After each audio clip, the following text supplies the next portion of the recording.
Let's go to this conversation now. The final installment of the State Capture Commission's report has also highlighted huge concerns about the State Security Agency, a collapsed intelligence service, abuse of resources, non-compliance with financial controls are some of the findings around this subject. At the same time, there are calls for criminal prosecution against some senior officials, including former Spy Boss Arthur Fraser. Let's discuss this further now with political analyst Thamsanqa Malinga. Thank you so much for your time this afternoon.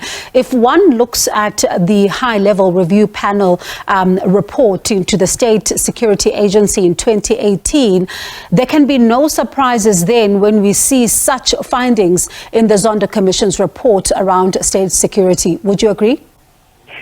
Good afternoon, and good afternoon to the viewers at home. I fully agree that there are no surprises at all.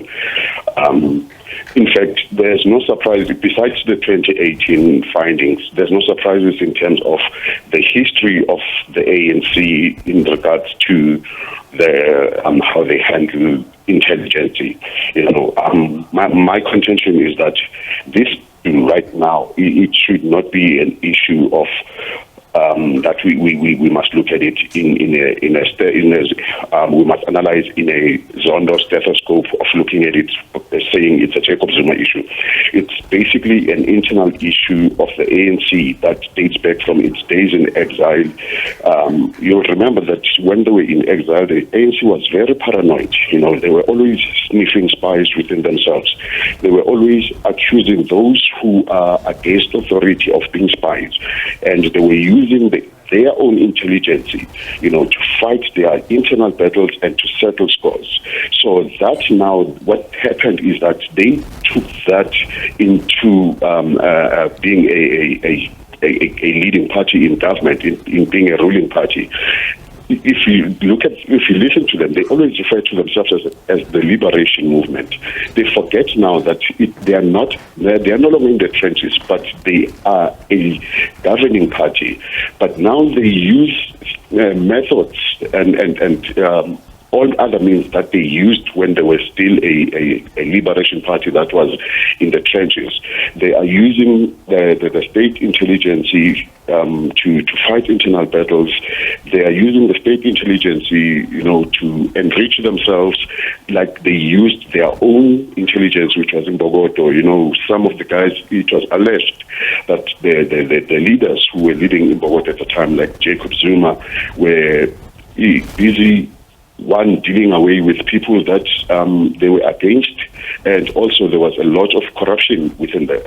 So it's not only the 2018 report, but it is an internal issue that is woven within the DNA of the ANC. So would you say then what you've just described is responsible for what the Commission says, it should have done? Because the report, when you look at it, says that the Commission would have never even been necessary should the State Security Agency have done what it needed to do to detect and fully investigated some of the issues around state capture. So what you've just described, would you say is the reason why it could not then perform the functions that are laid bare in this report?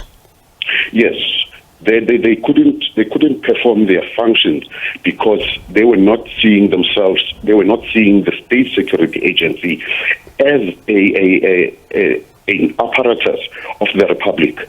They were seeing it as an extension of the ANC. They were seeing it in the eyes of their own intelligence and counterintelligence.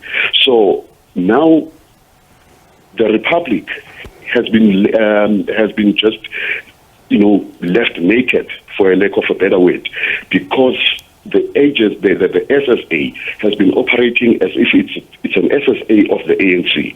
So that is why now they couldn't operate to the interest of the Republic. They're operating to the interest of the ANC. And this is again further perpetuated by the fact that within the intelligence itself, they use cadre deployment. Now, cadre deployment has a problem with one. If you put me as a Director General of the Intelligence and I'm a member of the ANC, I will one, put the party first. That is always what they say. They put the party over the state. And secondly, I will then look in terms of who is it that put me in the position, and I will try to ingratiate myself with him and or her and his clique, and his slate. So in that way, you now they've left the republic compromised. So the SSA couldn't function because it's been an extension of the ANC. As a final one then, very briefly, let's look at, of course, some of the findings. There's former Minister Mahlobo and Siyabonga Cwele as well, who are said to have not only involved themselves in operational matters, but directed them. That's according to the report. There's also recommendations around Arthur Fraser as the former, DG there, and there's possible criminal prosecution that the report calls for. How should the State Security Agency begin to respond to these recommendations? The one thing that I can bet on is that there are not going to be any repercussions. That has been the problem with the ANC, especially when senior members are involved. Siyabonga Cwele and David Mahlobo, let us forget, there won't be any repercussions in terms of them being called by the Hawks or being taken to court. Now, in terms of the SSA, how should it then work going forward? One, I think we need to remove it from any ministry. Yes, it can be overlooked by a certain ministry just for budgetary purposes, but in terms of reporting, it should be made to stand alone like the judiciary, where you have the Chief Justice Office that's looking after all the judges and all the matters that pertains to judiciary. So we need to do that with our intelligence agency, and then it can be report to the Joint Standing Committee on Intelligence in Parliament, rather than reporting to a specific individual. Then that causes issues of beholden to a certain slate. All right, let's see then how this one plays itself out, Thamsanqa, and see if some of what you've raised here, because it's also been raised in the report, if really it becomes, how they do their work going forward. That is political analyst Thamsanqa Malinga. Thank you so much for your time.